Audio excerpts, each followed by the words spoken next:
দেখছেন এলে লড়াইয়ের জন্য তাকে প্রস্তুত করা হচ্ছে।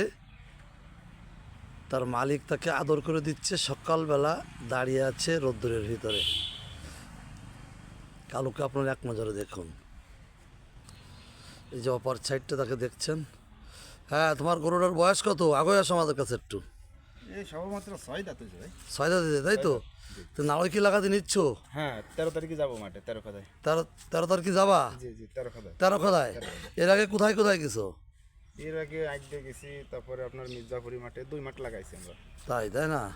কোন কোন মাঠে গেছো?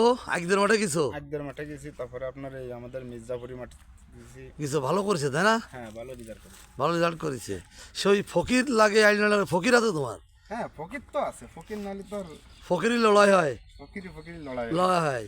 তো তোমার ফকিরের নাম কি? ফকিরের নাম কেউ বলে না। বলা যাবে না, তাই না? ও বুঝছি, এটা গোপন বিষয়। হ্যাঁ এটা হলো গোপন বিষয়। গোপন। তুমি গরুটা কত করে কিনেছো? এই কিনা লাগেন আপনার এই 3-3.5 মাস হয়েছে। 3.5 মাসে? কোথা থেকে কিনেছো তুমি এটা? এটা লাগেন টেকনামের থেকে। টেকনামেতে কিনে এনেছো? ওরে বাবা, ওইখান থেকে কিনে চলে আইছো? কত দিন আছে গরুটা? গরু কিনা লাগেন 4,20,000 টাকা। 4,20,000 টাকা, তাই তো? এখন তো নাম কম বেশি হয়ে গেছে। এখন বিক্রি হলে কত হবে? এখন 5-এর উপরে। 5-এর উপর। তোমার নামটা একটু বলো তো। আমার নাম হলো কিবরিয়া। রাব্বি ভাইয়ের সাথে যোগাযোগ করলে হবে। পাওয়া যাবে, তাই তো? ওকে, ধন্যবাদ।